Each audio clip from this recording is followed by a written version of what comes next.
pavhesi ya 3.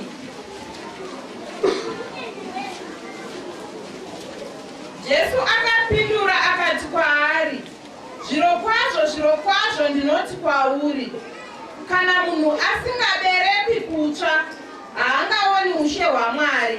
Amen. Tigare hedu pasi. Tichazoda kuti titaure pazviziviso zvinozotikoshera zviri pakati pedu. Asi zuva ranhasi toda kuti tive nenguva yakanaka yatoda kuti tisangane naMwari neshoko rake. Toda kuti tibate pfungwa yaMwari zvekare muzuva rino pamusoro peupenyu hwedu, kuti Mwari zvii zvaakaronga nevanhu vake mumwaka wakaita seuno, muzita raJesu. Amen. Ndine mazwi ndichataura pano ndichibva pa chapter yaverengwa book ya John chapter 3 verse ya 3. Pane mazwi aripo ansangatsanangura tichakumbira kuti tinamate, asi regedzai ndidzokorodze mazwi aripo. Jesu anotaura mazwi aya achiti, kunze kwekunge wazvarwa patsva haugoni kuti uone umambo hwaMwari. Kunze kwekutenge wazvarwa patsva haugoni kuona umambo hwaMwari. Ngotsikitsira uri pauri ipapapo, ngauti ukumbire Mwari nyasha dzokuteerera nokunzwisisa. Namata.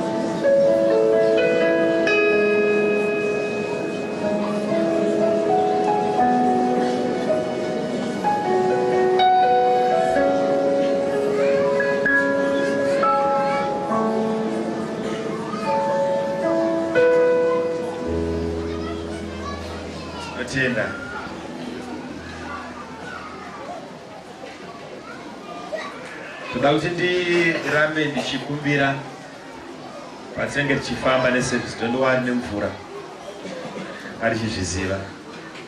Ndowari toda kuti patinenge tichifamba neservice, toda kuti ubatsirwe naMwari, usakanganwe, ramba uchinamata, because handisi kuda kuti umise zvandichataura zuva ranhasi, nekuti handizive kana Mwari uchazotipa rumwe rushando rwakaita seruno. Saka ndoda kuti uteererese, usavhundutsa uraya, handiti ka uregedze kutambwa tenoti naSatani nezvinhu zvisina basa. Ndaimbobvunza mumwe kuti sei munhu unomona achimhanya mugoti kutiza mvura iri kunaya, asvika kumbonosikuona ari mushawa achigeza, inotonhora futi. Sometimes you need to be careful. Hazvisi zvinhu zvikuru, zvinhu zvidiki zvemangamanga zvinokupotsesa nepfungwa yaMwari muzuva iroro, handiti ka? Right. Tokuda attention yenyu nerunyararo. Ndine mazwi ndichataura panapa, ndinoziva kuti haangotaurwi vanhu vachinakidzwa kana kufarisa kana kuonererwa. Mazwi anokonzera kuti upenyu hwemunhu uchinje nzira yakufamba nawo. Saka ndoda kuti uchenjerese, ende uchikumbira Mwari, ende uchinamata nokuda ari pedyo newe, aregedze kukukanganisira kana kukutadzira. Right. Are you ready? Okay. Jesu ane mazwi anotaura panotangira nyaya iyi makuinzwisisa.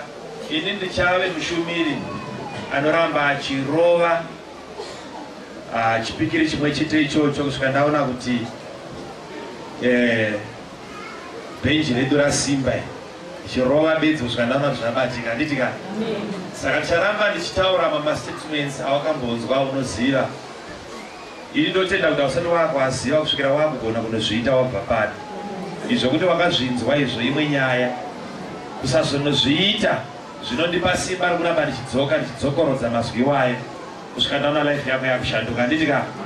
Right. Jesu panapa anokonfrontwa nemukuru wesinagoge wainzi Nicodemus. Nikodhima unouya nguva dzeusiku watiza kusinagoge. Ndokuuya nguva dzisina kufanira Jesu dzaaifungawo kuti ndaparidza, ndaneta, ndadzinga madhimoni, ndaneta. Nguva yekuzorora kwaJesu ndopanouya mumwe mutendi asi mutungamiri kuchechi kwake. Ndopaanouya nenyaya yaanotiwo, Ishe ndinoona kuti muri mudzidzisi uye simba renyu nokushanda kwenyu kwamunoita pazvinhu zvomweya izvi hazvizi zvinhu zvinoitika kunze kwokunge munhu iye anozviita akatumwa naBaba. Saka ndinoona kuti makatumwa. Hongu vaNikodhima mazviita kutumwa ndiko, asi inguva idzamauya, inguva yekuzorora ine. Wadii kuuya nokutenda kwako nguva dzamasikati. Nyamba chasaka mukuru wesinagoge auye pakati peusiku ane kusada kuonekwa nesangano rake achinobvunza mibvunzo. Kusaziva kwake kuregedze kuzivikanwa nevanotungamirira. Now, Jesu achinzwa pachena kuti mazwi akuda apa anoti muri mudzidzisi uye Mwari unemi. Anoshama muromo wake achiburitsa mazwi averengwa pano anoti, kunze kwakunge wazvarwa patsva haugone kuona the kingdom of God. Asiwo mubvunzo unombotiwo kingdom inoonekwa here? Haugone kuona umambo hwaMwari kunze kwakunge wazvarwa patsva. Alright. Imi Jesu maburitsa mazwi aya kuna Nikodhima, ndozvaambobvunza here. Nikodhima ati munogona kudzidzisa ende minana yenyu unoratidza kuti makatumwa naBaba, ndozvaataura. Asi Jesu achipindura ari kupinza imwe nyaya yekingdom isina kunge yataurwa naNikodhima, which means Jesu wakanga aine ability yokunzwa mubvunzo wasara mukati, wafambirwa usiku but usiriwo wabvunzwa.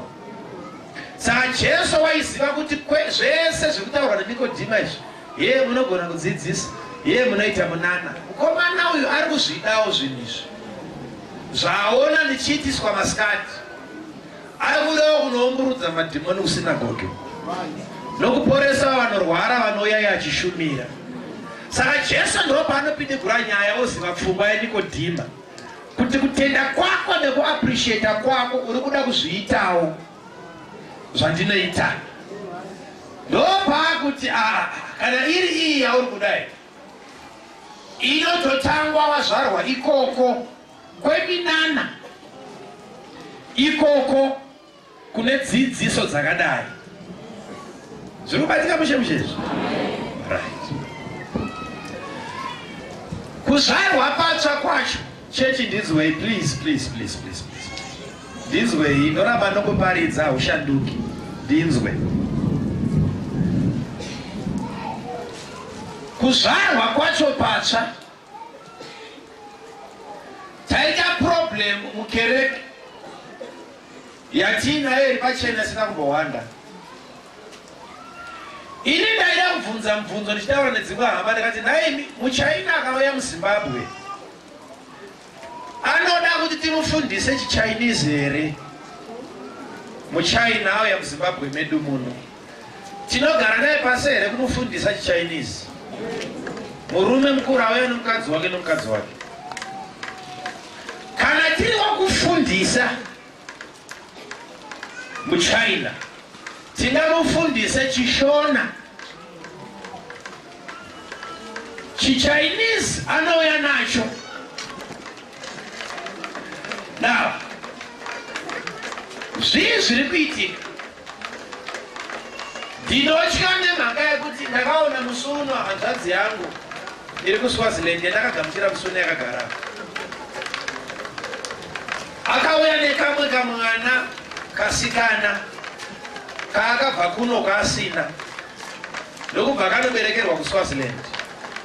Isu ndokunzwa napafoni kuti pane mwana tikaita makorokoto nepafoni svikira mwana akurawo kuzouya ndekwegore rapera rakunopera ndopavanouya vaita sevati wandei kupfuura pavakaenda mumwe akazvarirwa ikoko. Chimwana ichi chakamira netebhoso chichitendera zvimabumbo. Unonzwa mavara echirungu achibuda pachimwana ichochi. Bati chimuyera soko. Shuwa mwana wanzvadzi yangu. Shona yedu kunoko akutoda kufundiswa nemhaka yeko akazonoberekerwa. Zvirudzika? Now, ndoda kuti unzwisise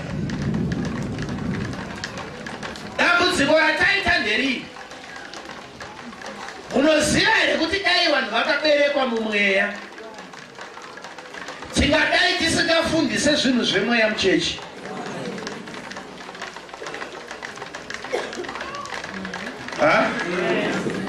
Dai vanhu vakaberekwa mumweya kuchechi tingadai tichikufundisai kuti munorelata sei nevanhu panyama, unoswera sei nevamwe kubasa.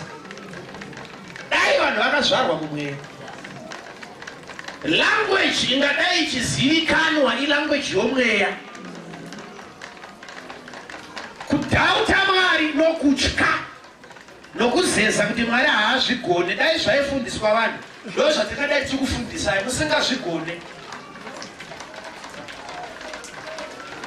But the problem ndeyekuti tine vanhu vasina kuzvarwa patsva vada kutitywa zvinhu zvekingdom yaMwari. Zvirikubatsika muchechi? Tine vanhu vasina kuberekwa patsva vatiri kuda kuzama kutrena kuti vabehave savakazvarwa ikoko.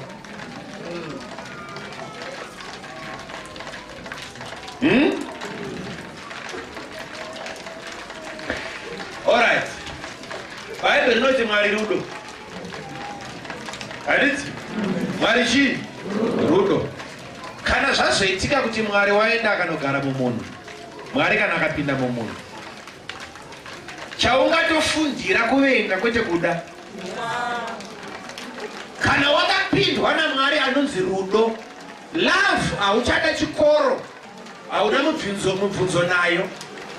Chingatoda kuti chiitwe pauri, ungatotichwa kuvenga kwete kudzidziswa kuda. Nekuti kuda imanifestation yechakapinda mauri chinonzi rudo. Haugone kuvenga. But the problem tagarisa pasi akapindwa naSatan, tomudzidzisa kuda saakapindwa narudo. Ndoba dambudziko muchechi. Tine vanhu vari panapa vasina Mwari zvachose. Ndoba zvidzidzo zvese izvi tiri kupa munhu asiriri. Ndaudza vanhu pane musangano kuti unoziva here kuti ukatora matelevhizheni ukakonekta ese pamagetsi akazara zvamakaita izvo, wotora remote control yeyo wobaya kudai so, unogona kunzwa hwani bedzi televhizheni ichitswaka pane dzese. Hwani inogona kuresponda ipapa. Why one? Because television yakagadzirwa ine kanhu kane ukama nekari muremote. Ikabaiwa inozvinzwa kuti ndini ndiri kurehwa, inoresponda. That's why zvinhu zvemweya hazvimeke sense. Ndikataura zvinhu zvemweya panapa zvinoreva chinhu kumunhu agara ane donhwewo rokuzodza kwacho. Zvirikubatika muchechi? Kana mauri musina chakadhipozitwa naMwari chine ukama nechandiri kutaura, hazvireve chinhu. Language yomweya toda kuti Mwari atibatsire nokuda kwemwaka watapinda. Ini ndauya pano nhasi ndine mazwi mashoma asi anopfuura zvinhu rapera. Asi pane chinhu chadapiwa kuti ndinzwisise mumwaka uno.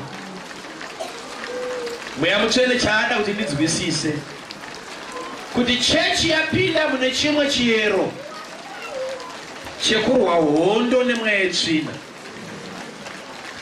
Nguva yekudzikama nokupora nokuneta-neta nokukumbira Satani iri kuratidza kuti yapfuura. Tapinda musizini Mwari yaakuti vanoziva kushanda kwangu ngavasumuke vapfeke nhumbi dzose dzokurwa nadzo. Ndiri kunzwika zvakanaka? Saka panapa chandasumukira nhasi, ndasumukira kuzongotriga hondo ichatanga nhasi pano ichipinda mudzimba dzavanhu pamusoro pamadhimoni nemweya yemuchadenga. Zviri kubatika here? Right. Usakanganisike, ndakuudza kuti taiona.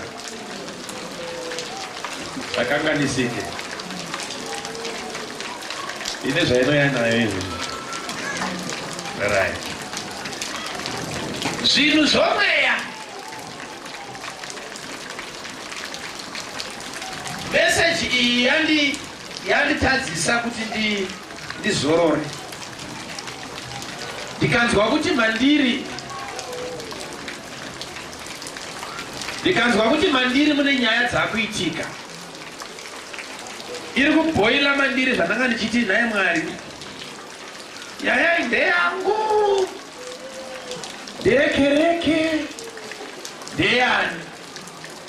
Ndekereke. Ndeyani.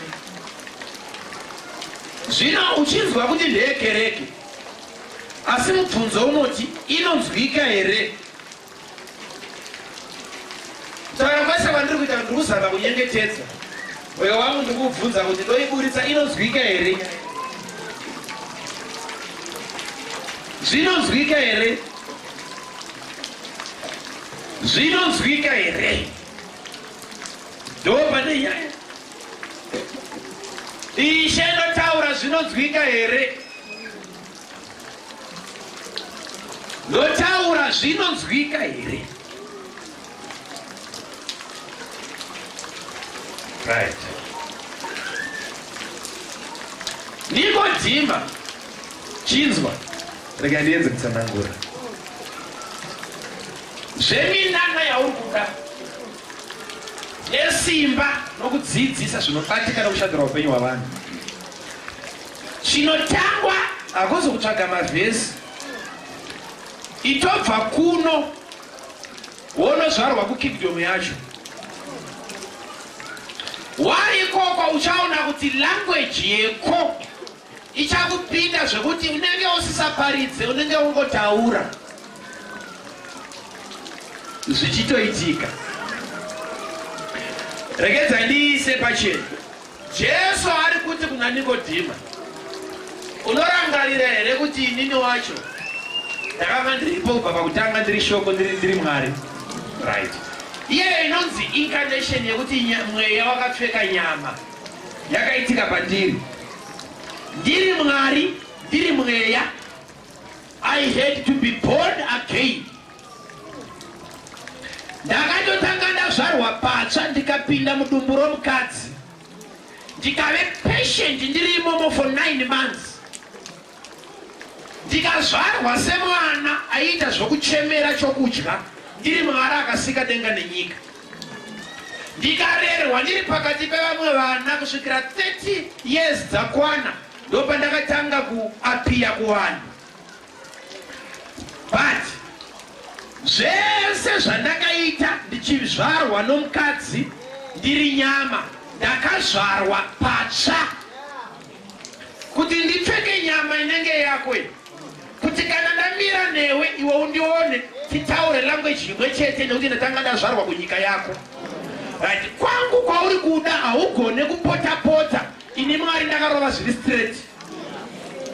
Kuti ndiuye munyika yako iwe Nikodhima, ndakatoti ndizvarwe nemukadzi sewe. Kuti language yako ndigone kuswera newe nekufamba newe nekubatwa mupendero nevanobuda ropa. Saka I had to be born in this world yako kuti ndive relevant mukingdom yako. Saka vice versa, iwe kana wakuda zvekwandakabva kumweya unotonozvarirwawo ikoko kuti ikoko uzwikewo kana wakutaura, ubatike usvikewo kana wasvika.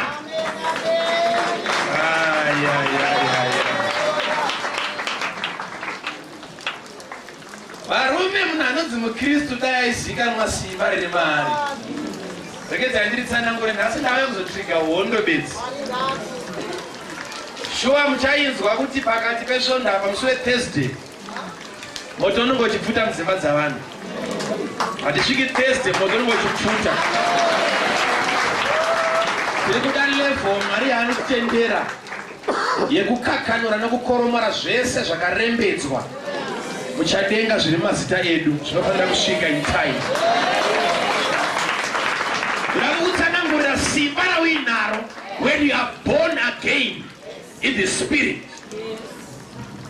Kana wazvarwa patsva wachiye chinonzi chakaberekwa nomweya mweya.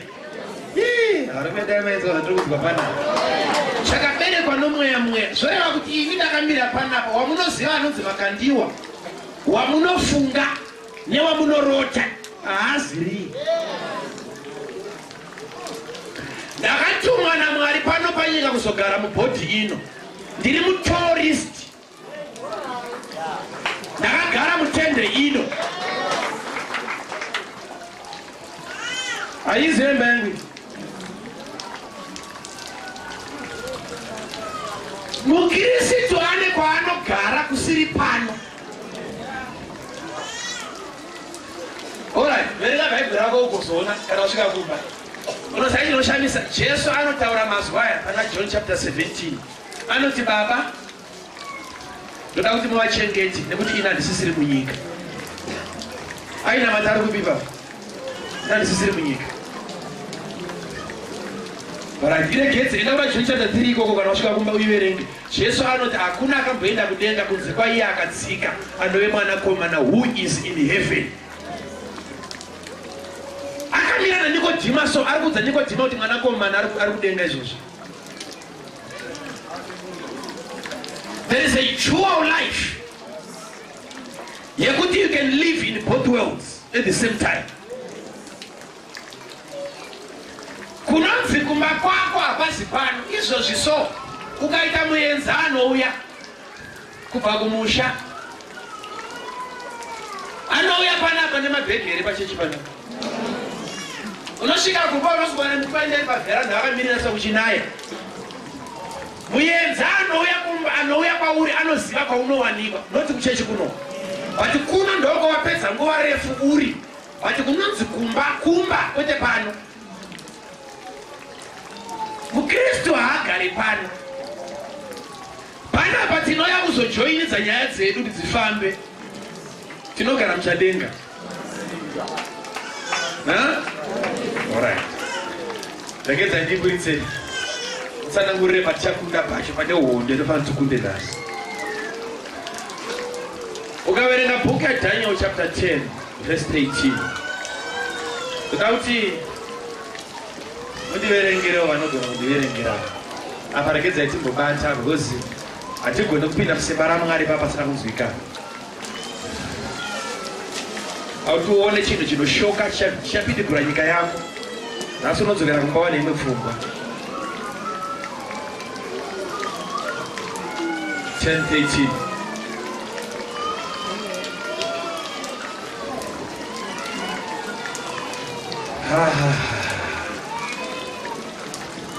Daniel 10:18.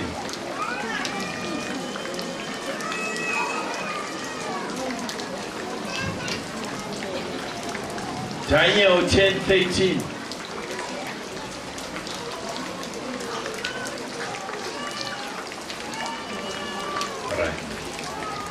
Daniel 10:13. Asi muchita woushe hwavaPezhia wakandidzivisa mazuva ana 21. Asi tarira, Mikaeri, mumwe wamachinda makuru, wakauya kuzondibatsira ndikasarako. Alright, nati muchisikipa endai pavhesi ya 20. Zvino akati, unoziva chandakawira kwauri here? Zvino ndichadzokera kundorwa nomuchinda wePezhia kana ndabva potarira muchinda weGirisi uchauya. Okay. Right. Ndakukuratidza nhasi kuti sei uri murombo.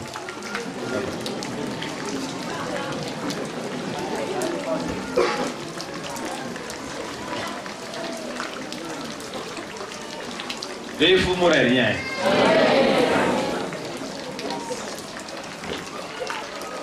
Daniel ari kunamata opinda pamazuva obutsanyo kusvika 21 days dzapakalenda ndo vari kusvika Gabriel ndo panotaura nyaya inorwadza inoratidza kuti Daniel for 20 days akatsanyira mahara. Che 1 day chikatsanyirwa for 21 days.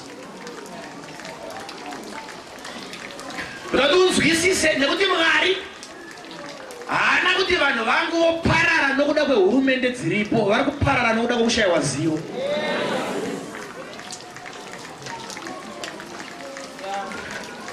Gabriel ndo paanotaura nyaya inovhundutsa munhu aonda nokutsanya kuti zuva rawakafunga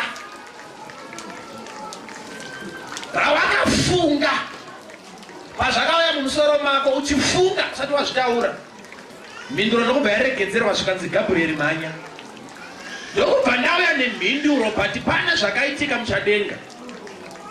Ndokubva ndabatwa namambo waPersia akandinonotsa for 21 days. Ndakabata mhinduro yako iwe panapa uchitsanya uchivata mumakomo, chauri kukumbira chacho kudenga hachisisiko ende mumba mako hachimo.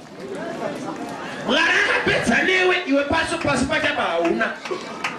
Mota yacho kudenga yakaregedzwa panapa uri kukwira makomba havaridzi. Imba yacho Mwari akatokupa panapa uri kurocha. Saka chii chiri kuitika pakati apa? Mwari akapedza nelife yako musi wakafunga zvekunamata. Pakeji yako ndokubva yaregedzerwa but kune vari kutempa nezvinhu zviri muzita rako. Bata mazwai. Ndanonotswa ndiriko kusvikira denda razoona kuti Gabriel wanonoka. Ndo panotuma Michael. Zvikanzi Michael tevera unoona kuti ko chii chabata Gabriel. Michael paari kuburuka paanenge amufull swing paipa akunzwa kuti ndaakurova mhepo. Ndo paanoona ikona denga rakasunga. Kwari pakati pavo anenge Gabriel ndiano. Ndo paanosvika ko Gabriel chii zvikanzi shamwari chinguri ndakauya. Asati ndaona Daniel. Ndakabatwa pana. Uri kunudza kuti uri kudzoka uri kuenda zvikanzi ndiri kuenda. Ndinongodzoka ndine mhinduro iyi yandinayo isati yaenda kumuridzi. Mikaeri ndo paanoti haitwe ndokubva akunya gemenzi rake ari mudenga imo. Ndokubva vadhayana zvakasimba. Kusvika Gabriel ati iwe uchifanorova nekuti ndo yako kai. Uri department rehondo. Ina handirove munhu tiriwe mamessages. Tiregedzai ndiburuke. Ndonoudza Daniel zvaitika ndo paanosvika achiapologiza. Takatuma kare nemhinduro yako asi takabatwa namambo waPersia. But baita mazwai. Mambo waPersia wacho ndiye ari kutonga kuBhabhiloni. Kune maPersians. Anditika? Right. MaPersians paari kutonga ndo ushe huripo panguva dzaDaniel.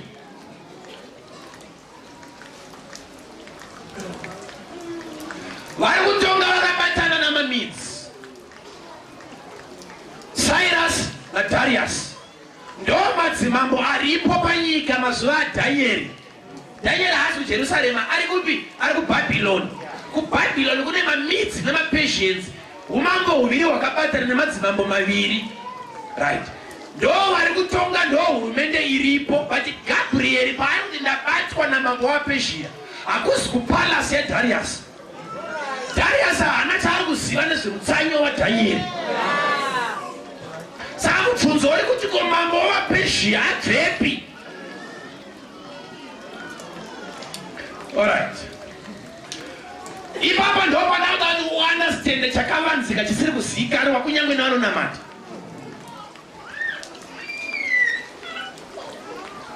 Ndauya nemhinduro ndapedza newe pavhesi ya 20 ndopari kunzi ndakudzokera ndonorwawo navo. Ndangopedza kurwa navo, mambo weGreece achabva apindawo. Right. Pano panyika pane mamidzi nemapatience. Muchadenga mumaita mamidzi nemapatience. Gabriel ari kuti ndakunorwa kana ndapedza kurwa Greece achapinda Alexander the Great munoverenga muhistory memwe. Uri kuona here kwacho kwaari kunzi kana ndapedza kurwa achapindawo. Uratunzwisise kuti hakuna hurumende inotangira pano isina kutanga establishwa muchadenga. Na kwakunorohwa mamidzi vobva vabviswa muchadenga popinda Alexander. Alexander wacho muchadenga haagarimo ari panyika pana. Zoreva kuti kana ndarova ndikabvisa iri muchadenga ichapinda ipapapo ndo ichapindawo panyika. Haizi inopinda panyika inopinda muchadenga. Rege ndibatsire kereke pa. Varume muri kuona here kunogara inonzi hurumende. Hurumende haizi panyika, hurumende iri muchadenga. Iri muchadenga hairepresenta iri pano, but iri pano ndo inorepresenta iri muchadenga.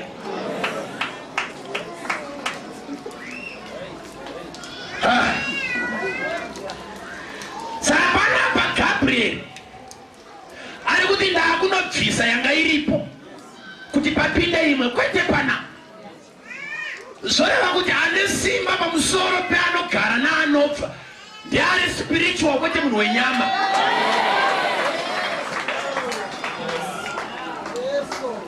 Ndiri kunzwika zvakanaka? Izvozvi so vari kukikana kuAmerica. Mumwe nemwe arida kupindawo ipapo. Venyama kanganwai. Hamuna wamunoisa kana asina kutanga aiswa mumweya. Kunotangira kingdom ndo kunozokonzera kuti yapinda ikoko ndo inopinda pano. Imi venyama chenyapa hapana. Hapana chakwa. Verenga Bhaibheri rako zvakanaka unonzwa interpretation kunonzi mene take ufasini. Ndo paanonzwa kunzi mabviswa mambo mayerwa. Hamuchatongi Israeli. Hamuchatongi Babylon. Kwete muchabviswa, watobviswa. Iye achiripo. Tarisa kuna Samuel. Samuel anonzi ucharamba uchingochema Sauro kusvika rini. Zvandamuramba kuti atonge Israeli. Chienda unozodza David. Iye wacho arambwa. Urikuona kwazvinotangira kwacho. Kwete panyama, kwete panyama, kwete panyama. Saka panapa tina Darius muBhabhiloni. But akamirirwa ane mweya yetsvina iri muchadenga inove ndo inostrategiza nekuisa mitemo inorwa navana vaMwari pasi pezuva. Vanozoimplementa panapa vari kutokonzerwawo nemweya iri muchadenga. Alright, mubvunzo wangu ndewekuti dai Danieri anga ari kuIsraeri ari kuJerusarema, minamato yake yaibatwa navaPezhia here?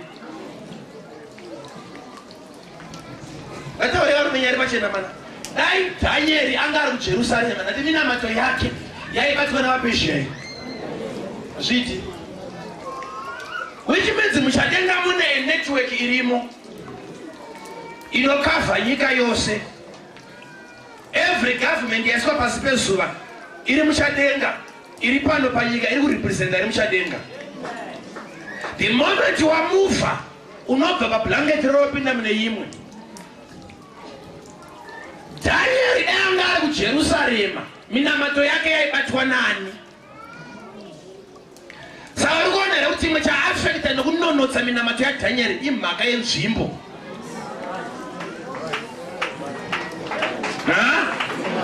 Right. ipapo ndopa pane chakavanzika manje. No wonder why Mwari akambenge ataura achiti handidi kuti Israeli ive namambo. Vakakuine theocracy. Kuda kuti ndikutonge ndega, you don't need a government. Ndega anotaura nemi. Zoya kuti pasi pese pezuva kuJerusalem bedzi ndokwega kwanga kusina mweya yemuchadenga yaidzivisa minamato. Because maraiziva kuti once mangoti maakudawo mambo sedzimwe nyika, once pane hurumende panyika muchadenga ndoma inotangira. So kana imi musina wanokutongai muchitongwa neni, pane a direct line zvekuti mhinduro yako musi wandinoiburutsa ndo inosvika kumba kwako. Saka Israeli payakachema kuti taakudawo mambo sedzimwe nyika, yakazviisira rufu muchadenga. Zvinobva kuna Mwari zvakutanga zvasefwa namadhimoni. Ndopa unobva kubhuku yaMuparidzi pachinzi ndakaona chinhu chinobva kuna mambo wenyika ino chekuti varanda ndo vanofamba namabhiza, vana vamadzimambo vachifamba netsoka. It's coming from the ruler. Yekupi kwazviri kudhisainwa muchadenga. Muchadenga ndo muri kutenwa pfuma yavana vaMwari ichienda kuvanhu vasinganamati, vasingatye Mwari. Ndo vanoti kana vakunonwa doro vanoenda nemota dzakabereka dzine mhopo kumusana uko, vanouya kuzonamata vachipurwa nemvura. Zviri kudhisainwa muchadenga namambo wenyika inei. Pane kudhaivhetwa kwewealth muchadenga. Varume panapa masikati anhu atoda kuvhomoka, toda kunopinda kwacho kwazviri kukanganiswa ikoko, toda kusvika tine mweya weviolence. Ndobvunza kuti ndakanzwa kuti zvinhu zvangu zvakauya kuno, ndiani akabata zvinhu zvangu kuno? Varume kwatanga kuenda hakudi mbwende. Gideon ani paakaudzwa naMwari kunziudza vese vanotya kuti vadzokere kumba, yanhasi haiziva vanotya. Ndakapfeka mwoyo wesimbi, ndoda kuadhiresa dhimoni raikukanganisa, rinokupa kuti uzvinamatire Mwari agoita ngasingapinduri. Iye Mwari akabharafowo zvakakuti akapedza newe, iwe panapo uchiri kushupika neupenyu. Toda kuenda kwacho kwazvakabatwa muchadenga imomo. The devil is a lie. Kuda vaMwari, Mwari akapedza newe. But pane marulers ari muchadenga vanokonzera kuti zvinhu zvikanyike. Unoziva here kuti muchadenga macho imomo mune hurumende yakatokwana, purezidendi wamadhimoni nemadeputy nemaministers nemaministries. They are there. Ephesians chapter 6 panotaura pamusoro pekuti hatirwe nenyama neropa asi nemweya yemuchadenga, against the powers, rulers and principalities and authorities. Marulers ari kurulani, and where are they? Uri kuona here kuti kune maministries, every ministry iri panyika panapa iri kurepresenta ministry yemuchadenga. Kune madhimoni ari in charge neevhri event inoitika panyika, kufamba kwaunopinda munyika, nevetourism, neveimmigration. Kune madhimoni akamira izvozvo. Ndosaka vachinzwa Mwari anotaura naIsraeri kuna Isaiah chapter 60 kuti kana ndakuropafadza ndichavhura madhoo ako masikati neusiku kuti vatorwa vapote vachiuya nepfuma munyika yako. Pane dhimoni rinobata mari yekunze kuti isapinde munyika, rinogara muchadenga. Kune maministries eroads, madhimoni. Ndosaka patinoti paipa musaende kumba tisina kukunamatirai, tichikupai ngoni dzerwendo, tiri kurwa nedhimoni remugwagwa. Ndo mweya inokonzera tsaona nekudeuka kwaropa mabridge. Pane mweya iri muchadenga iri kutonga pasi pezuva. Kana usina kukunda madhimoni iwayo haugone kufamba nepaunoda napo.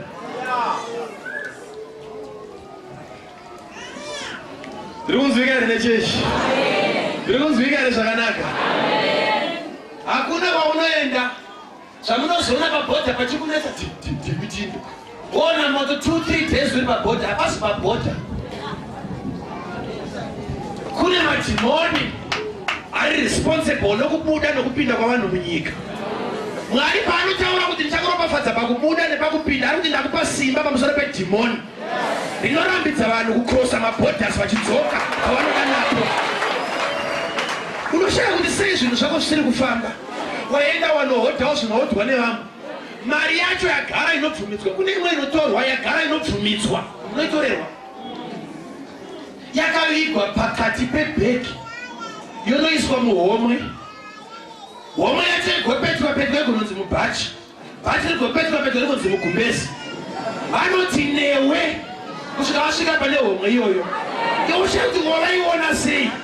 Nyamba pane mweya unoloketa uri muchadenga. Chamupa zvivindi zvichii. Simba remweya chinowira pakupi. Nyamba varume panapa pane vanhu vasiri kuzviziva kuti muri under ekamera. Kwese kwaunoenda uri kutrekwa right now nokuda kwemweya iri muchadenga.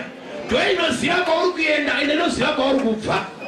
Ati padaverenga bhaibheri ukanoverenga vhesi ya8 yachapter 3 yaJohn, Jesu anoti mhepo inofamba nepainoda napo. Unonzwa izwi rayo uzive kwainoenda kana kwainobva.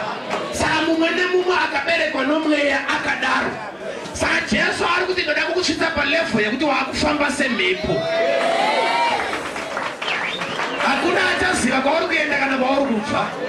Zvoreva kuti hakuna achagona kukuteya munzira yaunofamba. Hakuna chikwambo chinoiswa pauchatsika. Nokuti hakuna anoziva kwauri kubva kana kwauri kuenda. Asi pano vari kunoda kunamata kuti Mwari ngaazvare vana vemhepo. Asi panozvarwa mwana wemhepo pana anofamba nepaanoda napo. Zvinhu zvako zviri kuipa muchadenga. Kwandakakuudza paipai last week panapa ndopa zviri kuipa. Ukagumburana nasekuru wako kumusha. Sekuru wako kumusha. Vanokuudza kuti muzukuru harara husvike. Ipapa havana mari yebhasi. Vanosara vagara pasi pemuchakata so. Havakwire bhasi kuti vakonzere dhiraivha kurasika kana kukotsira. Vanosara kumusha. Iwopira chavasavira. Bati kana vati hausviki hausviki. Chii chiri kuitika vanoziva kuti jeni yomunhu haisi panyama. Asina kutanga aifamba mumweya. Saka anonovhiringa mafambiro edzimotikari muchadenga. Akagona kuchinja life yako mumweya nepanapa bhazi nokudubuka. Rudzwa zvakanaka. Ndikudzosa nyaya iyoyi haifana kutombopera. Ndati mwanasikana kana asi achinzi nambuya uroorwe. Mbuya havafambe naye mustreet vachitaridza muridzi wobva muti iwe siyana nemuzukuru yanoshusha. Kana mbuya vanosara kumusha bati vanokupindira kumweya kwavanoziva kuti wese anoroorwa panyama anotanga aroorwa mumweya.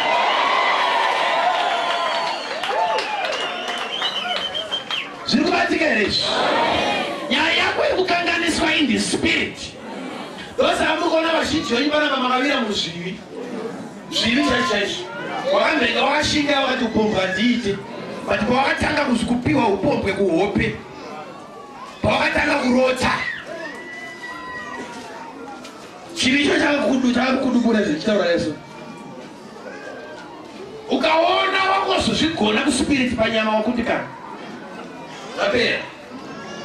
Pane mambo wavaPezhia ari muchadenga. Ari kubata minamato. Nezvakanzi naMwari vanhu vaMwari vazviwane. Bati ndauya panapa kuzokutaurira imwe mystery. Yekuti isu kana taakunamata tiri panapa hatinamate tichiadresa mweya yemuchadenga. Kwete. Nekuti Pauro anoti takagara, we are seated in Christ Jesus. Anobva ataura kuti far above principalities. Zvoreva kuti isu kana taakunamata tinonamata tichitaura kuti mweya yepasi. Kwete mweya yemuchadenga. Ndiri kunzwa zvakanaka. Verenga bhaibheri rako zvakanaka. Isaiah chapter 9. Kunonzi tazvarirwa mwana. Zita rake achanzi zvoshamisa. Bata pane mystery. Chinonzi hurumende ichave pamafudzi ake. The government shall be upon his. Ephesians chapter 6 chapter 5. nechapter 2 inotaura kuti Kristu ndiye musoro asi chechi ndiwo muviri wake. Saka pakuti hurumende chapa mafudzi ake, hurumende haigare pana Kristu, inogara pachechi yake. Zvoreva kuti chechi yake ichanga iri hurumende pachezvayo. Uchararama usina hurumende inokutonga. Life yako haidetema iri dhoyo remuZimbabwe. Munenge muine your own separate government.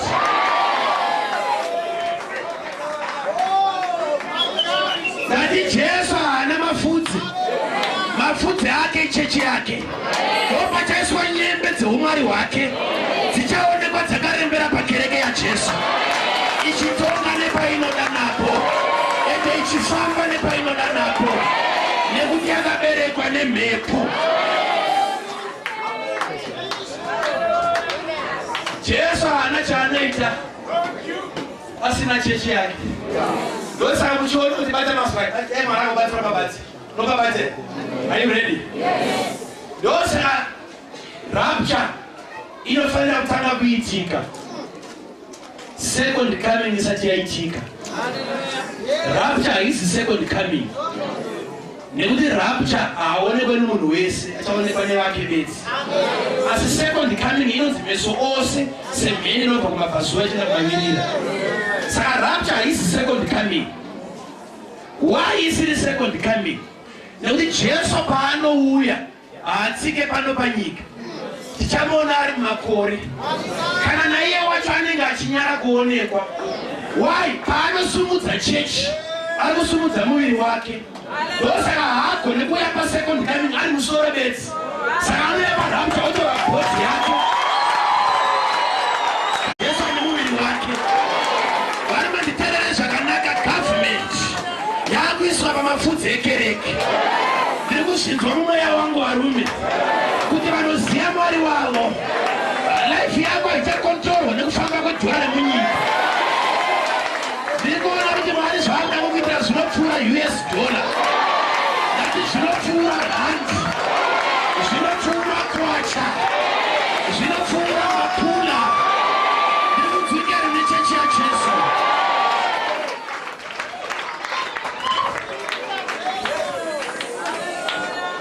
Ndinoda kubvisa maKristu panyika. Hatizive nyika ino isu. Toda kuti tisumudze kereke iende muchadenga. Tonogara muna Kristu Jesu. Totarisa pasi toona hurumende dziri pasi pedu. Ndosaka muchiona kuti vanhu vakapusa zvisingaite. Vanoramba vachinetsa hurumende, dai vaitivakirawo dzimba, dai hurumende yatichererawo migodhi. Makakotsira. Ngati hurumende iri pamusoro pekereke. Regedzai kuremedza vanhu. Ndakuda kuti Mwari asarudze vanhu pakati pedapa. Vanorarama sezvinonzi munyika hamuna nhamo. Paulo ane paanotaura kuti you are ambassadors. Hakuna an American ambassador anotambira $0.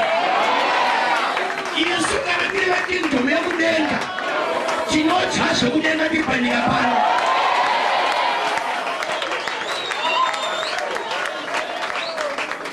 Ndiri kuzvika rene chechi.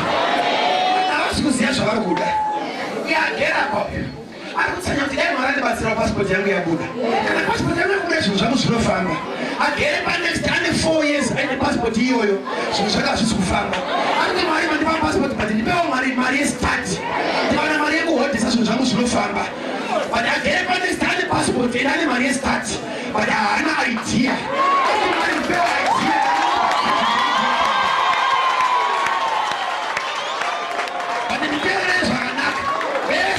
Kuziva zvavari kuda. Uri kuda anointing. Simba rokutonga madzimba nemuchadenga. That's all you need tonight. That is all you need this afternoon.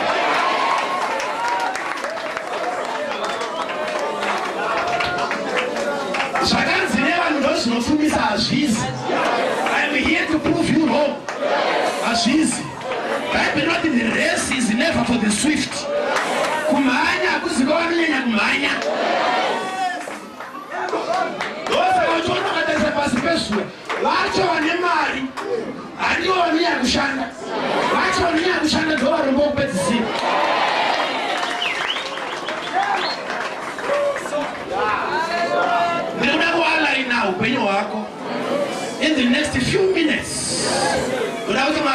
sepana nambokuudza kuti handizi munhu. No. I am not spiritual. Takafanirwa nomwe munhu akataura neni ndikazoti apedza kutaura neni akati mire mutaure naamai ndobva taura naamai ari 200 chakuti kilometers away. Akafona akati Mwari andinetsa ngati chii chiri kuitika. Zvikanzi ndaona makamiswa pamberi pangu muchishandurwa. Ndikaona transfiguration ndikabvunza kuti chii. Zvikanzi naMwari muudze kuti ndiri kumushandura ndoda kuti ave ngirozi ichafamba panyika.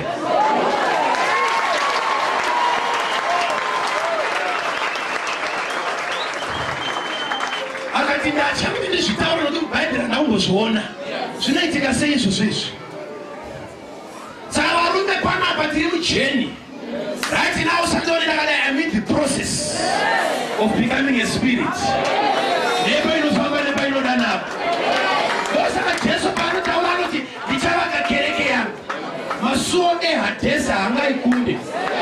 Ikereke rudzii nekuti mhepo haivharirwe gate. Inofamba nepainoda napo.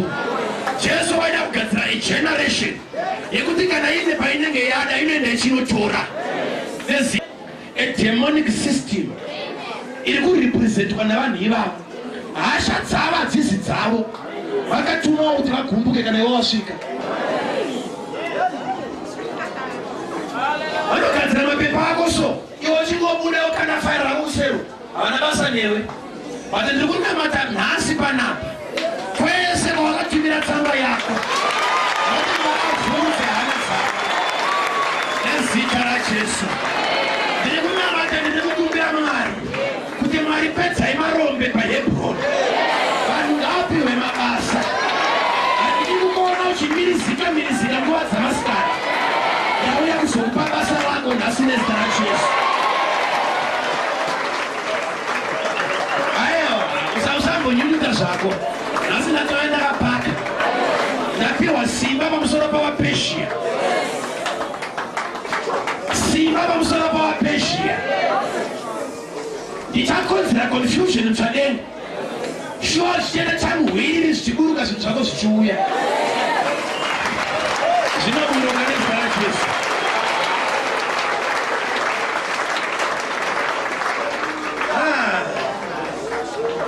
Do you know? Ukaverenga Revelation chapter 4, chapter 6 verse 4.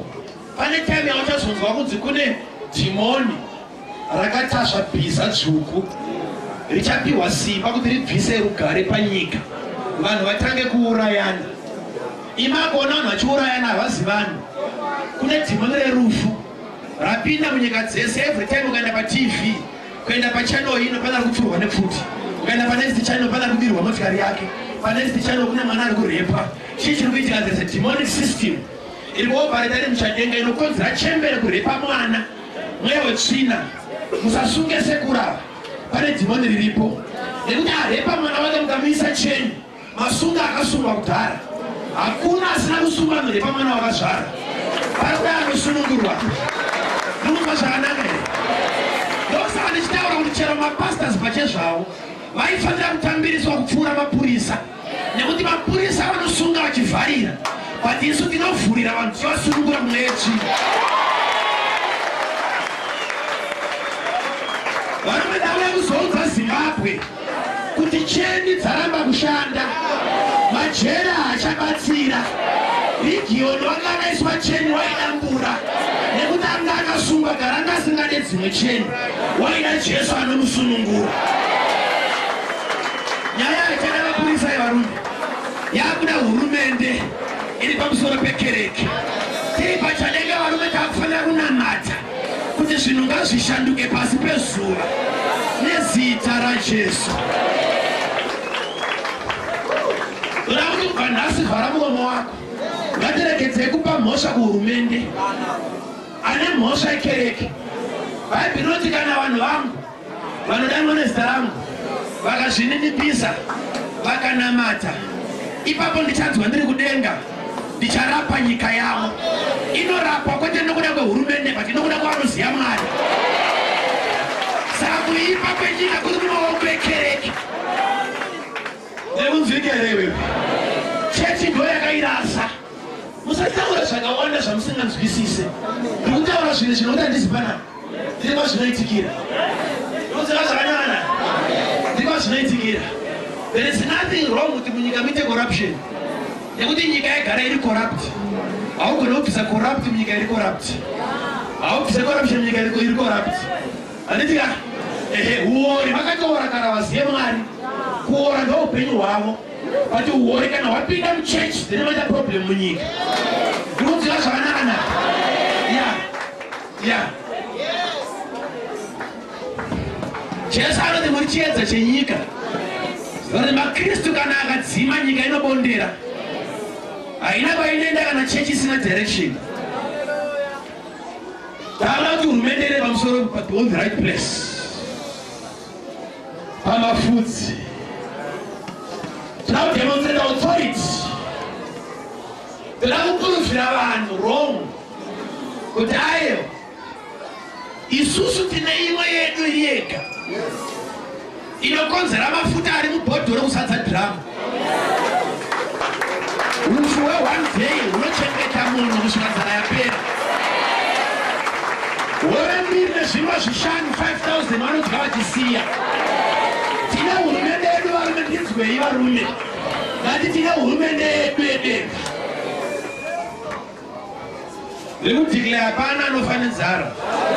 Unyepa uchapfeka zvaunoda iwe.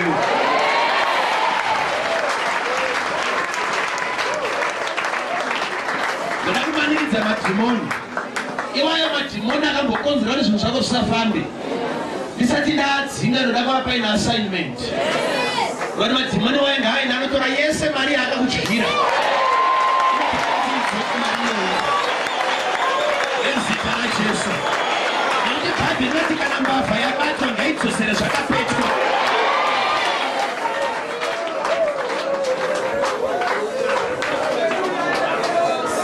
Ndoda kuzviringidza varoi vako. Ivo zvinezvi so kana paine chavakadyara muropa rako chinosaka vapote vachikuona pakombiyuta dzavo, vachikuona pagirasi uchifamba, uchienda kuinterview vane vachikanda bute pagirasi. Uda kunamata manhero anhasi. Chacho chinosaka vakulokete icho checho. Ndinoda kuchibvisa nezita raJesu.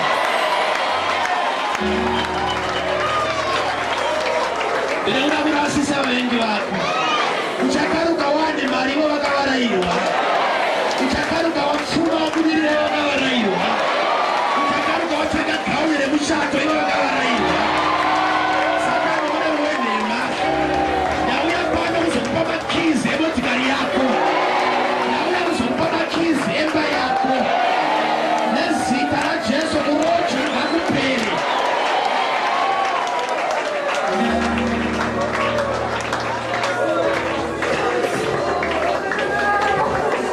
Chichivitika mazvinezvi. Unoziva chichivitika. Ivo zvinezvi. Mwari ari kukushandura. Kana Mwari akushandura.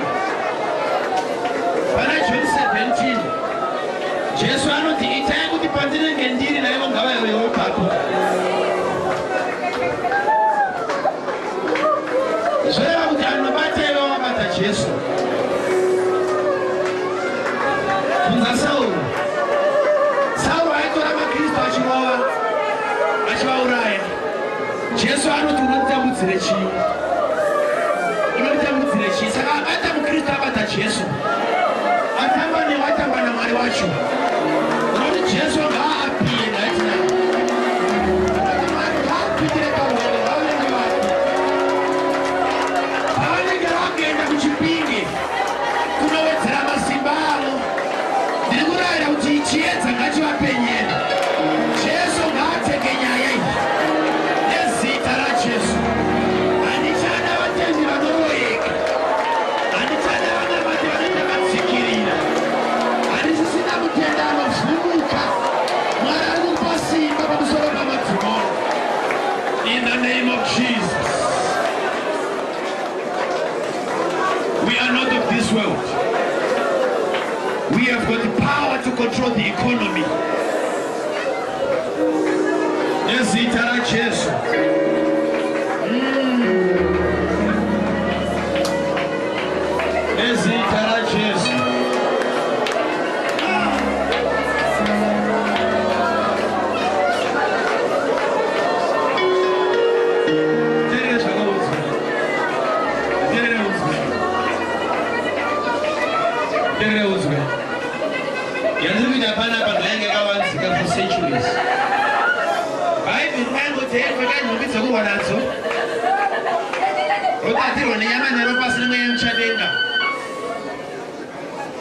Our weapons are not carnal.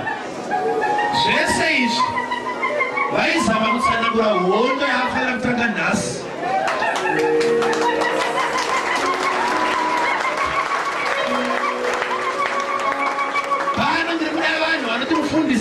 Hiwe kanarichine muriwo wakadai zvinofike pane zvikuitika vanhu vari kutemba nelife yako varoi vakatora advantage yekuti varidzi vekingdom havagone kupinda mumweya vachigadzirisa life dzavo saka ndokuri kutambirwa navaroi vedu vachinoita maadjustment kulife yedu saka life yako iko zvinezvi yakafanana nemudhori weslagi. Mudhori weslagi haugone kuenda kwausina kukonzerwa kuti uende. Pane remote control iri muchadenga inokonzera kuti kwavanoda kuti uende ndokwaunoenda iwewe. Zvikakurasisa mademon network, zvikakurasisa mwechina network.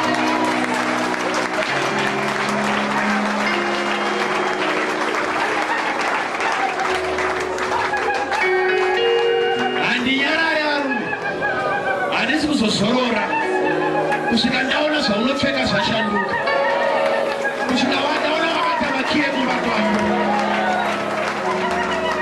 Ndichikutarisa so ndinoona potential isingaite, but uswera uchishungurudzwa nemalandlord here iwewe. Hazviite nekuti uri mwana wemhepo ka iwewe. Unofamba nepaunoda napo, unogara nepaunoda napo, ende unodya nepaunoda napo, uchipfeka nepaunoda napo, ende unochata nepaunoda napo. Haubatirwe life yako wakanodzikisira. Takuda kupfeka nhumbi dzose dzekurwa nazo.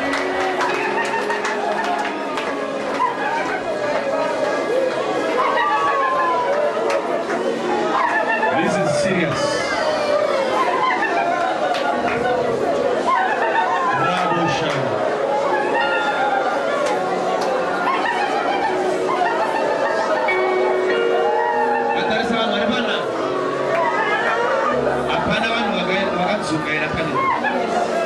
Very intelligent. Vanhu vane simba rekushandura upenyu hwavo. Mwari akapedza newe. Zvinhu zvako zvakapaikira muchadenga. Kune hurumende navatongi vari muchadenga.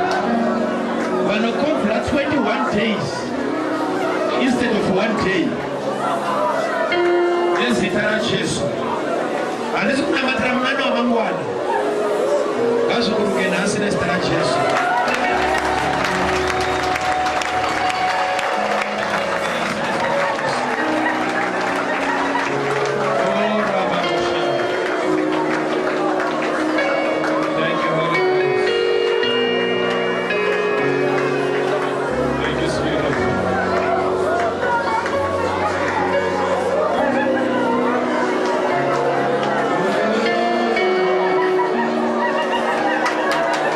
Jesus.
ngatione zvinhu izvi. What is going to happen to zvinhu izvi? Zviri kuitika mumweya. Handine mhaka yevamwe vari munyama. Uchazviona panyama. Ngatimuteerere mazwi angu. Anokosha iwayo.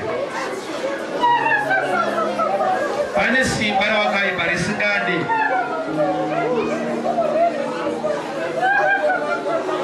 Kuti zvandiri kuparidza zviparidzwe. Pane dhimoni rabva pakona iyi, engo iyi. Pane dhimoni rabva pakona iyi. Richinditeera ndichifamba ipapo.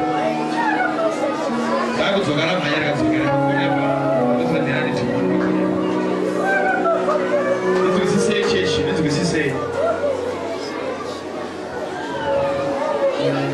Information yandikukupa iyi. Satani akaidzivisa vese vaiparidza kubva kare. Kuti zvinhu izvi zvitaurwe izvi.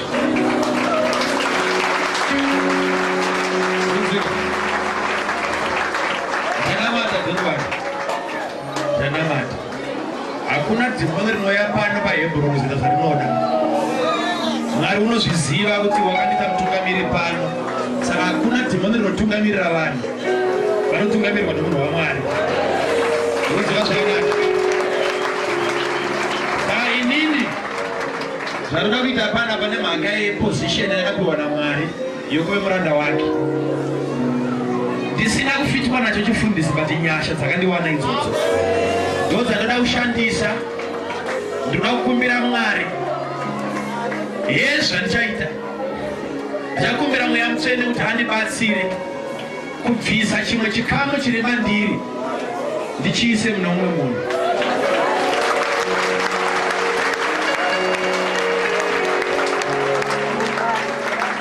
Zvirimo izvozvo zvemushonga. But izvozvo kuti zviitwe tinofanira kuti tiisirwe ruzhowa naMweya Mutsvene. Ini ndinokumbira Mwari anondinzwa. Mwari uchatipa ngirozi ina. We need 4 angels. Pana, in every corner. Mwari dzachamisa in every corner.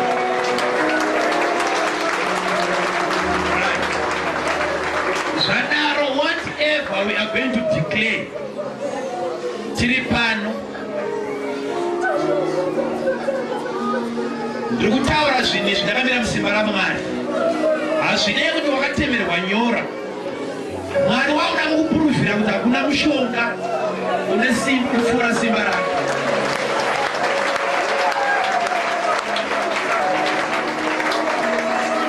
Ndinzwe,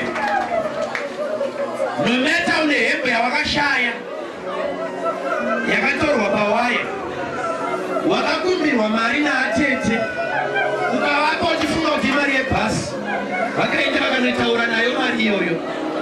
Vamwe vakataura zita rako vakaisa muromo muhari, vakakwinyirira hari yakuti life yako ipote ichikotenderera.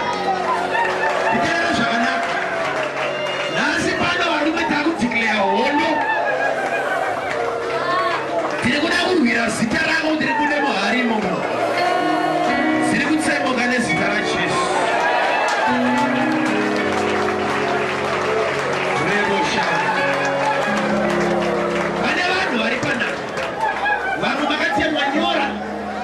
Mukapfunyiswa zvisero pabonde muri vana vadiki musingazvizivi.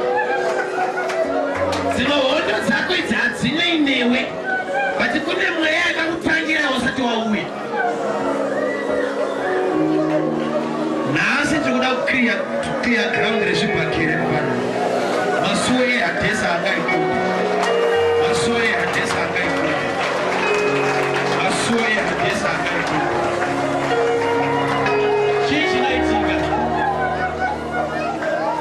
Simba la Mwari hakuzwisisiki. Kune mama itaura last week ichiti mufundisi ndakamira mashuro pamakasumudza ruoko rwenyanga kuti chichakaitika, ndakazona ndawira pasi ndikanzwa kuti pane zviri kuitika mumwiri wangu. Ndakati ndinanga ndiri kupi zvikanzi pangamira mumberi ngati wewe zvikana ndiri mashuro ari mashuro ndiri kuno ruoko rwosumudzwa Mwari wabata munhu. Ukaverenga bhuku yaExodus 19 verse 19 zvinonzi Mwari akaita mabasa mabasa makuru namaoko aPauro zvekuti kunyangwe nemicheka aendike chief aiporesa vanorwara kuverenga mushe panonzi nemaoko aPauro kuti mahendike chiefs nemaoko aPauro zvekuti micheka yaiporesa vanorwara which means mahendike chiefs yanga iri extension yeruoko rwaPauro. Saka ini kana ndiri muranda waMwari ndogona kushandisa mhepo seextension yeruoko rwako. Munzwa zvakanaka. Kana mauri muine faith, sometimes haunode kubatwa musoro wako. Anointing ngaiva musoro pamama. Kana va munhu waMwari ava vari munhu waMwari ava vakagara pachipo vakagara vachifema mhepa. Mhepa yavafema ichibuda ichifemwa naamai ava vachirwara vanopora ava vasingazviziva.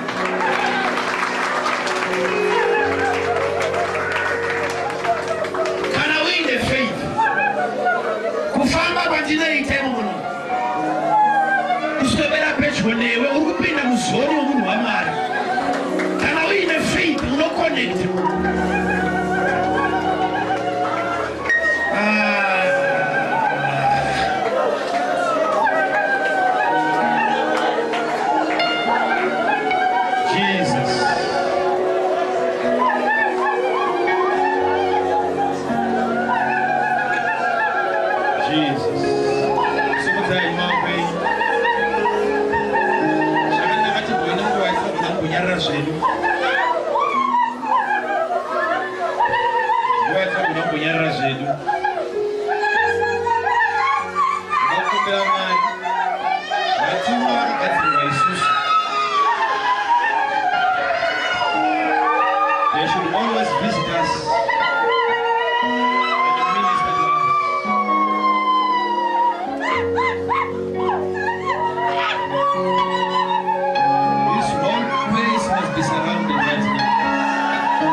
This is a spiritual gathering.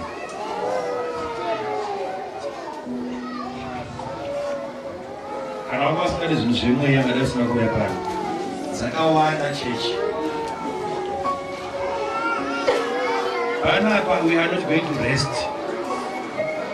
Handidi vanhu vanouya kuzondifundisa kuita zvinhu zvemweya iwe wasina kukama naMwari wacho. Iwe unotsamwiwa kudzingwa kwamadhimoni.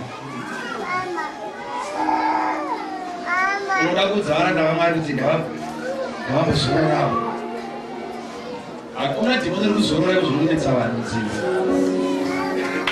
Akushanda masikati neusiku. Handisi kuzozorora kusvika zvinhu zvako zvaita.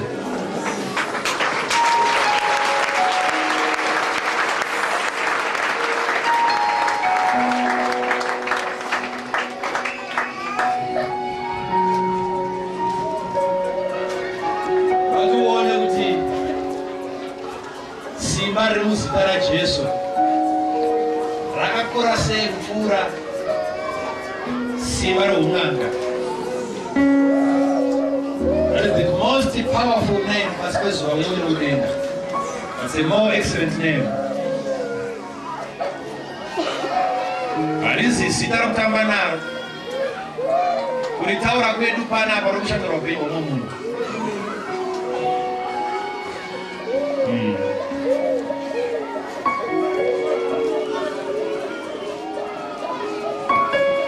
Ndakakupai somufananidzo last week. Asi kozvinofanira kunamatira mutonzi yangu izvi. Ndakashandisa last week. Ndakamupa somufananidzo last week ichilastrata bedzi. Illustrator. Kutongotaura senyaya. Ati nhasi kakumupindira munyika yake. Haiva mufananidzo.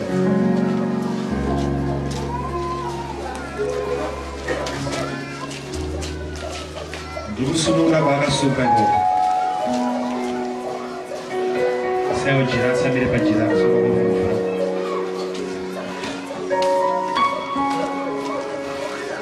Chiri kuitika Mwari unozviziva kuti area ino ndiyamu yamutsvenene.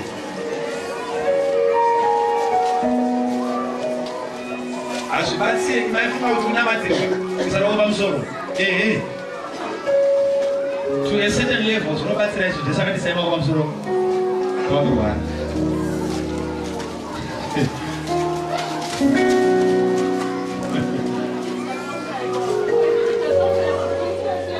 Gara ipapo.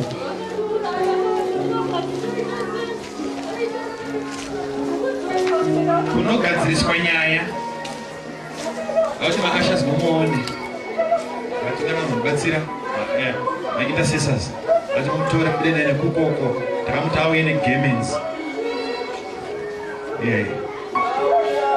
takamuti auye negamens nekuti vane masovera ainavo endai kuseru naye mutaure naye kati pagamens ero mese ari panapa kana kuine zvinhu zvauinazvo machira, makona, zviri kumba, handidi kunamatira uine zvinhu izvozvo. Kuwesta time. Rinobva panapa rinomhanya machira ari kumba. Wadzokera kumba rinodzokera futi mauri.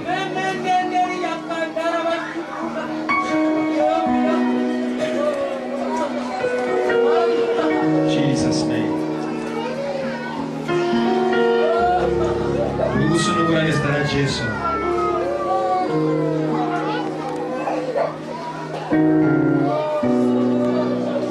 In the name of Jesus.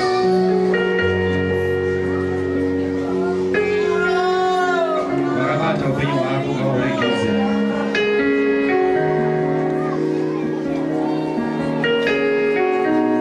Vakashurukidza upenyu hwako.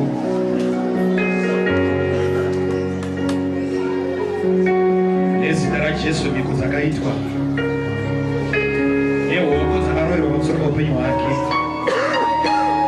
kuti minyama imutevere nezita raJesu nedzizura. In Jesus name.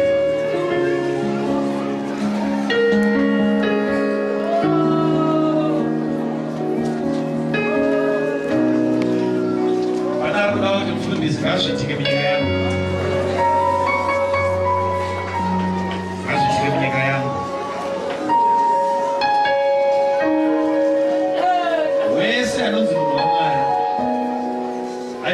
Simba rinopinda munyika yemweya. Apana kupuwa simba rinopinda munyika yemweya.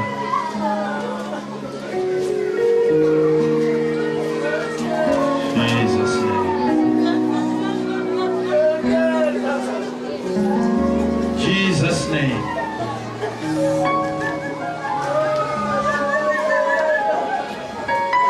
The yoke shall be destroyed because of the anointing. The yoke shall be destroyed because of the anointing. Because of the anointing. Whenever mademoni ari panapa matsaru, mamwe anoita seasipo, ari vanokodzera zvinhu zvakusafamba.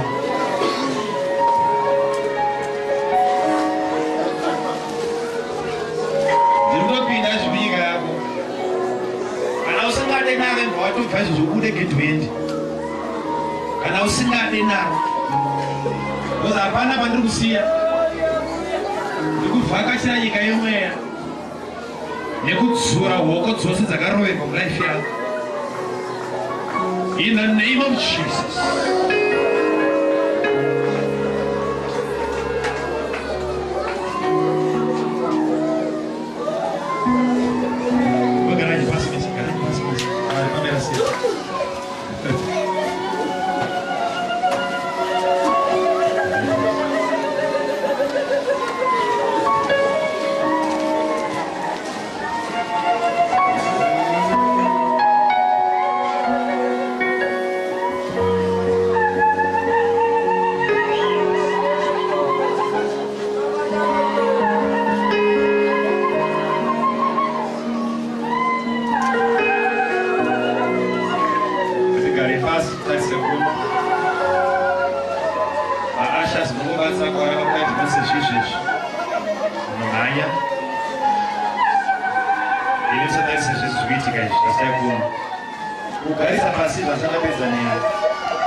I want you to be praying in the spirit. I'm coming there by the power of the Holy Ghost to rescue you.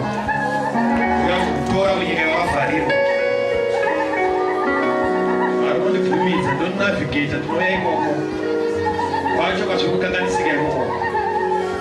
Just a life here in the spirit.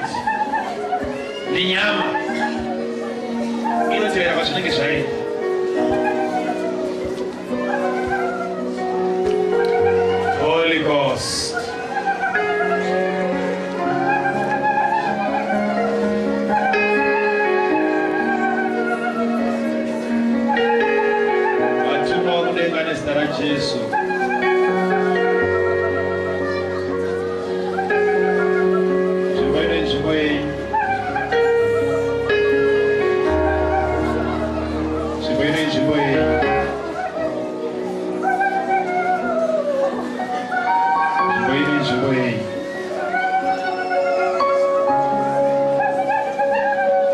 Jesus.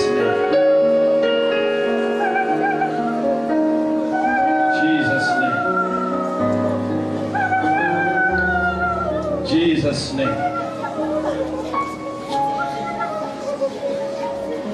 Holy Spirit. Holy Spirit.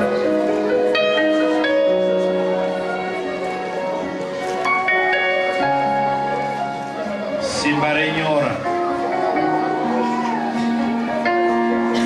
Simbarenyora nesta Jesus. Simbarenyora. Simbarenyora nesta na Jesus.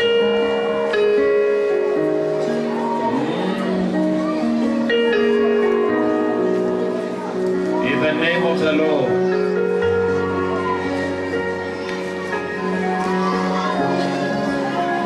Wakagara ipapa ndakuda kubata mambo wapishia.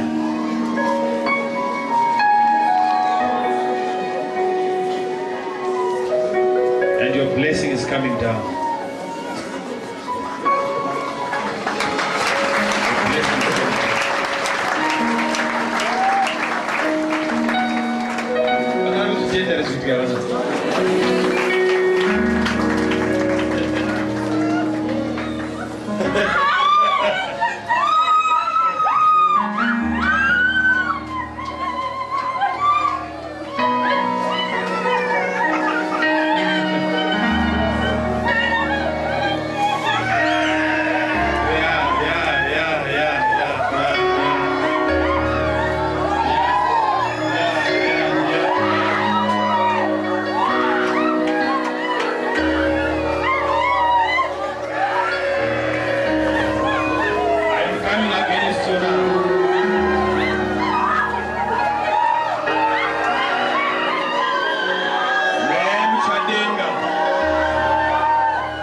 Kuzomoda uzvikuza ndounozvikupusa chaivo chaivo.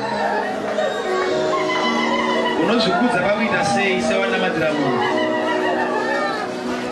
Anoporesa anorwara anopedza nhamo ndiJesu kwete munhu. Unoziva chii chinoitwa naMwari izvozvo? Mwari akasada izvozvizvi so vanhu vese vane madhimoni vari munomwe. Mwari akasada kuti mutarise kunomwe. Anozviita izvozvo. Ndinoda kuti hazvibvumidzwe izvozvo izvo. Urava wakanitarisa zvawakaita izvo uine dhimoni. Hazvitenderwe izvozvo. Hazvitenderwe kukingdom yepaMwari izvozvo izvo.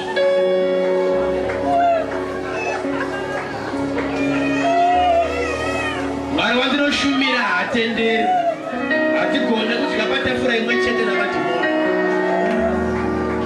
Yeah. Right. Stretcha roko rwako kuno kwakadao. Right hand. Stretcha right hand. We want to communicate with God. We want to communicate the anointing.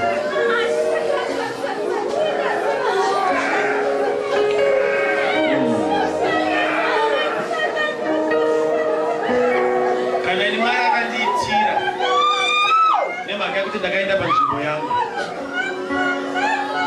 Zvara kuti newe Mwari anofana kukuendesa panzvimbo yako kuti akuitirewo.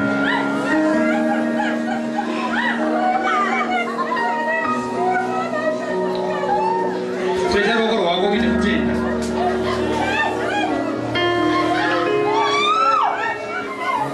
Nekuti Mwari anofana kuyeredza rukova rwemvura.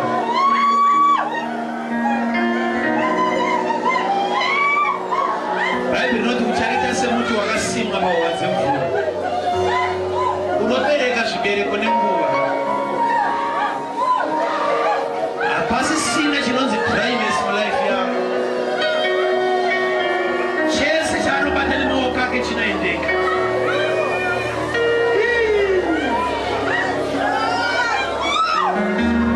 Kana vakaenda kun'anga nokuda kwemaoko aya, nekuti akuenda kuna Jesu nokuda kwemaoko aya.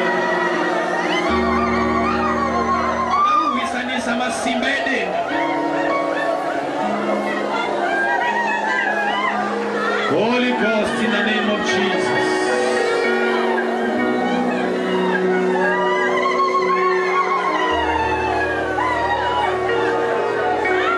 Maoko ayo Jesu acheneswe kutsvina dzenyika ino. Zvinobatwa navaranda vedu ngazviendeke.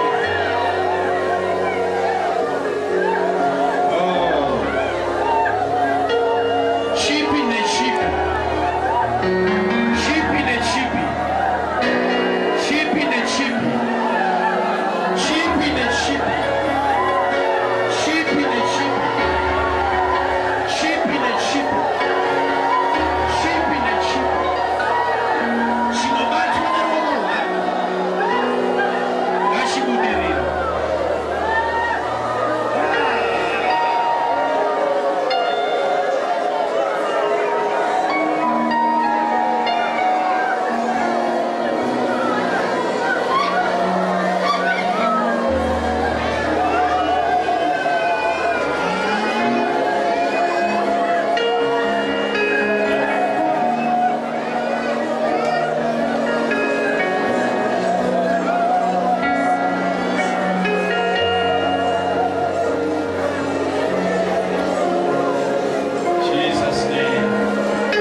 minister.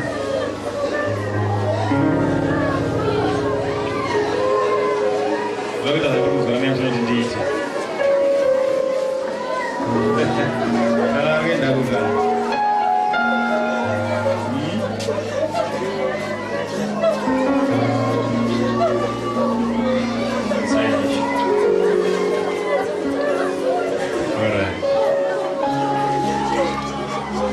Please, usamanye kuya kuno. Rekeza ndita ndozo na mimi amsheni. Rekeza ndita tunamira kuna mimi amsheni ndinouya. Ndogara pasi tiche singegara pasi. Kunze kwa vakagara vakanga kusumuka ndimuone it's okay. But vakagara mabenchi sana mimi magara pasi.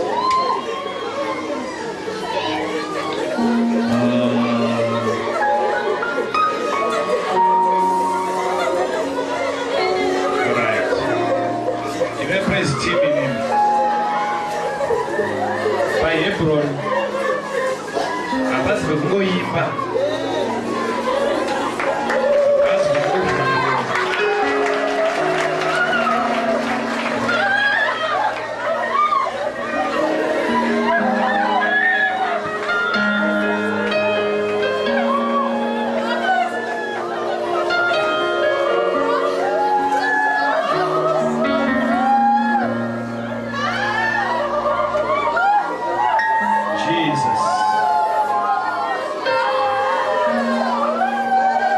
You need to be related to the anointing.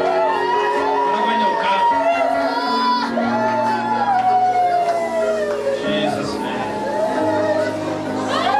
Imi church dauti pane chimba, zvemba zvakadzika. Urege kufika wako.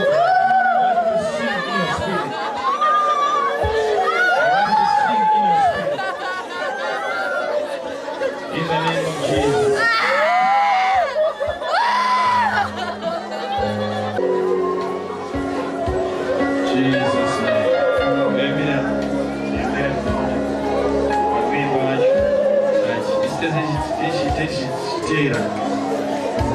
Please.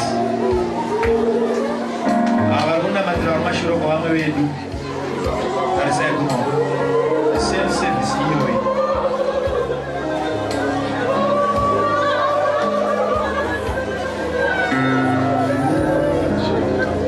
Abne mchimba hivi.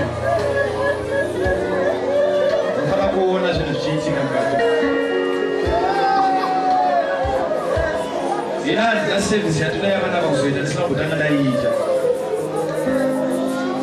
Zvinosara zvoitika vana pana zvona. Ndosara nokunamatira ndichiziva kuti Mwari anokuitira chinhu. I want you to foresee it. As you are ministering, ziva kuti denga rinombonyararidzwa zvekudraw attention yaMwari. Tichiweshipa wagara pawagara ipapa unovhizitirwa. Zvinoziva zvakanaka naka. Usavarairwa vavo yevaona. Imba navo pavanenge vachiimba. Thank you, Jesus. Open the floodgates of heaven. Let it rain. Let it rain. Let it rain. My God, open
Yes, Lord, I feel the rain.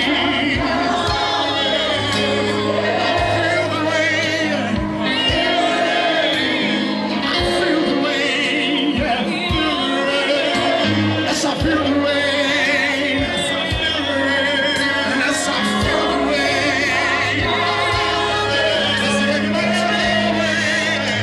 It's rain. Yes, I feel the rain. Yes, I feel the rain. Yes, I feel the rain. It's raining. Yes, it's raining. It's raining. It's raining. Yes, it's raining. It's all over this place. It's raining on us. It's raining on us. It's raining, God. Open your buckets, Lord. Open the floodgates of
unless personal presence yamwari kana paine presence yamwari hazvibvumidzwe kupinda muwepo wamwari wodzokera kumwari dambudziko kufika musha akufaya zvakare vari kundivimisa kuti varida kuimba sumudzira kwachikona pane hondo dzakakundwa mubhaibheri pachiimbwa ati pane hondo dzakakundwa mubhaibheri vachidii vairidza hwamanda vanga vakazodzerwa izvozvo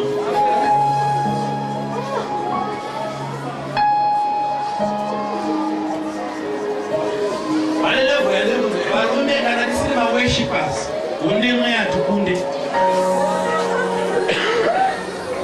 vanodzira tinamai vari muno vana vavanounidziwa kana usingagone kuweship nokumupraisa hauna hondo yomweya yaunorwa nekuti maweapons edu hazvisi zvibhakera izvo hatigadzire mapfumo as we worship masvingo anenge achikoromoka muupenyu hwako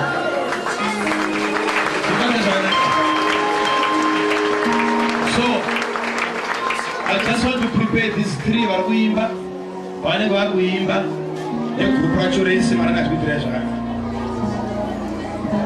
Jesus' name, Jesus' name, Jesus' name, Jesus' name.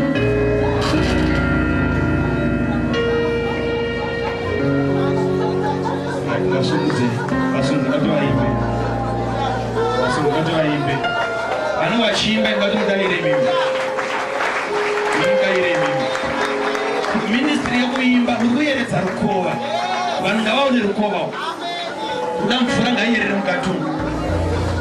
My God.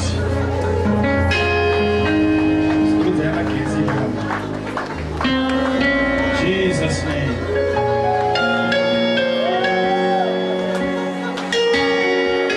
Jesus' name.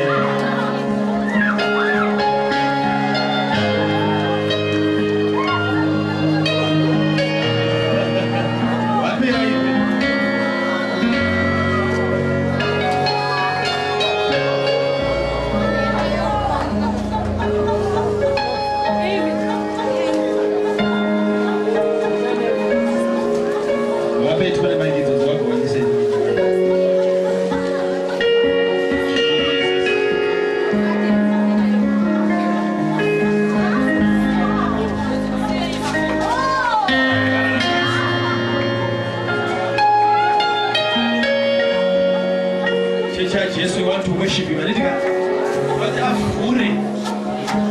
What a fury. What floodgates. For a year. Jesus' name.